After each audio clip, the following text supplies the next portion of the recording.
Mark Gross here, Last Day Chiller Theater, and we are with the very cool, the debonair actor, Mr. David Hedison. Can we give him a hand, please? Yay! Good job. Interview's over. We'll see you. No, Mr. All 6 of my fans. Isn't that wonderful? And you paid them to do that. Of course. David, you have been in everything, countless things. The main thing I remember you for is The Fly, the original Fly. Vincent Price played your brother in that. How was that? How did you get the role in The Fly? And you were billed as Al Hedison. I was billed as Al Hedison. You give me a lot of questions, but I'll take them one by one. Actually, I was under contract at 20th Century Fox. I had done one film, The Enemy Below, with Bob Mitchum, and The Fly came up, and it was a wonderful short story by George Langeland. Right. And James Clavell wrote the screenplay. And they had the screenplay all written, and everybody at the studio turned it down. All the sort of leading men turned it down. And suddenly, the script came on my desk, and I read it and fell in love with it. I thought it was absolutely marvelous. I thought, this is going to be a winner, because I believed the story. And I thought it was fabulous. It was good science fiction, too. Wonderful. Very good science fiction. So I ran to Buddy Adler, who was head of production. And I ran to him and I said, Buddy, this is going to be a winner. I said, please, please, please, when she pulls the cloth off the guy's head, please, let's not make it a mask. Let's make progressive makeup. Very good. You know, in other words, you see this fly head, and take this off, and then you see sort of his eye and a part of this, and it would be fabulous. It would be horrifying. Instead of the cloth and the mask, and the little thing going out of the mouth. So, you know, whatever. And he said, oh, well, no, David, you know, we've all got it arranged. We're going to make a plastic cast.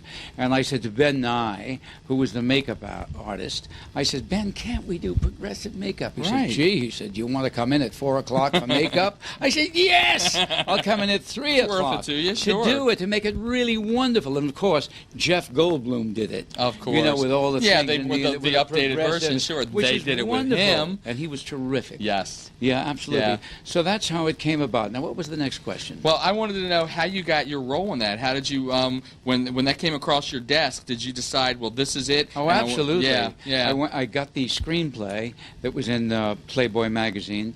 And I loved the story, and I really thought it was going to make a lot of money. In fact, it was one of the first science fiction stories that made TV that dealt with transporting, the transporter effect. That's where Star Trek got it. I really believe that you know, the atoms can break down, come together in another place, and reassemble. And that whole thing with a little fly buzzing in the chamber. I believe Isn't that great? The DNA, just the mix of that. Absolutely. We love sci-fi. Yeah. We love that. That's what I do too. That kind of sci-fi that you can believe. Yeah. Not the, absolutely. When you did, obviously, you're very well known for Voyage to the Bottom of the Sea. Voyage to the Irwin Allen. Voyage to the Bottom of the Sea. Oh, yes. Oh, yes, of course. Right. How was that? How did you get the role in that? That was great. That was a long run. That's a funny story because, you know, I had worked for Irwin Allen in The Lost World. And it was a terrible experience, only because I hated the picture. And I thought to myself, this is not the kind of film I want to do. I wanted to do something with body, with substance. You know, this is also stupid. And I was really not having a good time and not believing anything of it. And so then, a year later, and I was still under contract to Fox, a year later, the movie Voyage to the Bottom of the Sea came up, and Irwin sent me the script, and he said, I want you to do this picture. And I thought, well, let me read the script. So I read the script. I thought, oh, God, this is Lost World all over again. And I returned the script, and I said, Irwin, I'm sorry, but, you know, I've got another thing going, and it doesn't work out. I made some lame excuse, so I didn't do it.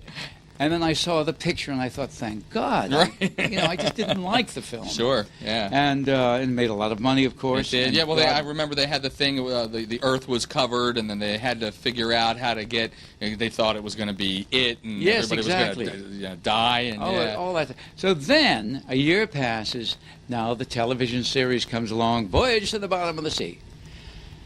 Irwin Allen had something in his head that the only actor in Hollywood who could play Captain Crane was David Hedison. He just wouldn't give up, and it's bad. And so he kept going for you. He kept going. There are wonderful actors in Hollywood, better than I am, terrific, wonderful people that he could have gotten. You're pretty good. And, well, thank you. You had to say that. Oh, I paid you beforehand. You had $20. Whatever. And the other 6 people that are behind the camera. I just didn't want to do it. And he called me several times in Los Angeles. I went to New York. He called me. I went to Providence to visit my family. He called me. Tracking you down. I went to Egypt on a film festival for a series I had done called Five Fingers. He called me in Egypt. I said, Irwin, please, I don't want to do it. He says, what's your problem? I said, I have no problem, but I want something with a little bit more substance, characterization, something wonderful. And that was the end of that. So then I went, returning from Egypt and Russia, and I took a lovely trip. Fantastic. I went to London, and I did a Saint with Roger Moore. Definitely. And the BBC offered me Tennessee Williams' Camino Real, which is a lovely play. And I was doing the Saint, and then Irwin calls me in the middle of the night. Oh, no. I said, Irwin, I love you and I appreciate your asking me, but really it's not the kind of series I want to do. Right. And it was not, am I taking up too much time? No, you're fine, please. No, you are. We definitely want to hear this. Okay, great. And I don't want to do it. So finally, that was the end of it. So I said to Roger Moore the next day, I said, Roger, this guy is driving me crazy. He keeps calling. He said, well, look, what is it? And I said, it's a pilot for series. And I said, the other is Camino Real. I said, it's the BBC. What do you want to do? Is a great novel. He says, what's the problem? I said, well, Tennessee Williams. He said, he said, that thing will be on the BBC and off. He said, you never know what's going to happen with this pilot. It's decent. There are good people in it, whatever. I said, gee, you might be right. And I still didn't want to do it. Right. Then the phone rings again. Irwin Allen. Irwin. He said, David, he said, for the Admiral, I have Richard Basehart. And I said, Richard who? He said, Richard Basehart. I said, I can't believe he's got Richard Basehart. Yeah. I said, really? I said, is he on the dotted line? Yes, I have Richard Basehart.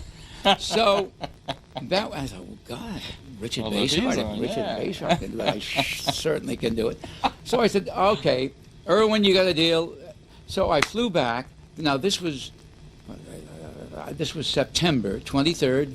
I flew back, and in November we shot the pilot. Excellent. And I did it with Richard, and he and I got on famously. Very good. And as we all know, because it was a great run. We got on so well together. He's fantastic. Great actor. In fact, Irwin Allen, with doing Lost in Space, we like to see the differences between the two shows, but they used a lot of the same props, a lot of the same creatures, a lot of the same, the falls, the ship rocking. Tell me. And then the monsters which killed us, I think. Right. The Lobster Man, the Rock Man, the Bed Man, the this man, the Shade Man. I don't know. Madness. What was your favorite role? One of your most favorite roles that you've done? Well, I love doing the Man-Beast.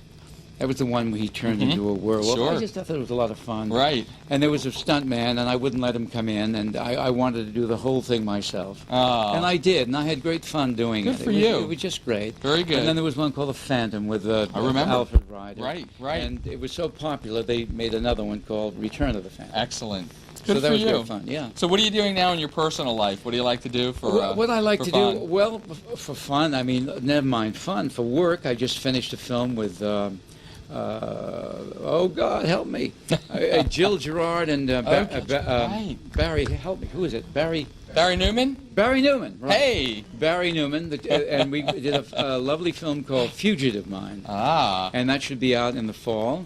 And then I'm going to do a wonderful tour with Anita Gillette this summer in the summer circuit in New England. Very good. Called Alone Together. And then we're going to do Love Letters in Hartford, Connecticut. So I'm pretty busy and very happy. David, very good. Good for you. One question. Our show is Cosmic Visions, and I have to ask you a cosmic question. Do you believe in, this is science fiction, and obviously you said with the transporter was good sci-fi and more believable than some of the other things. Do you like the thought of life and after death and beings on other worlds, or possibly, do you think that we are alone? I'll just hit it with one question. Do you think we're alone in the universe? Do you think mankind is the only... No, I certainly don't. I think there's something going on out there. I wish I knew what it was. Nobody does. Right. But there is something going on because, you go through this life and you learn so much, and you become a better person. The older you get, you're better and richer, and you feel so good about yourself. And you say, this cannot be the end. There's something else. There's something else waiting for me up there. Right. And that's what I believe. And I'm not a religious person, but I know that as far as religion goes, I mean, God and all of that stuff, I always felt that God is here, is in me. I am God. Very good. It's inside me, and I just know that we're all going to go up into a better place. Nice. Very good answer. That's fantastic. That's the way I feel, anyway. Good for you. So do we. Well, You feel that way, too? Well, not I'll to be the T, but yeah. we believe in all that good stuff. That's great. Right. I would just want to say, Kevin, thanks for letting us shoot this. Is this your first chiller? My first chiller. Are you going to come back? Nobody asked me. We're asking right now. Please come back in October. Well, for thank you. I don't know. You never know how these things work, but this has been, let me say this. This has been a great experience. I've met some wonderful people these last 3 days. They had and lined the fans up for you who down come there. in, and the goodness in their souls and how sincere and humble they are. And I was very, very moved by that. Good, very good. Yeah. You have a lot of fans, and you Well, will thank you. continually. Thank you. Thank you very much, sir, Thanks, Mr. Mark. David Hedison. Thank you. Thank you.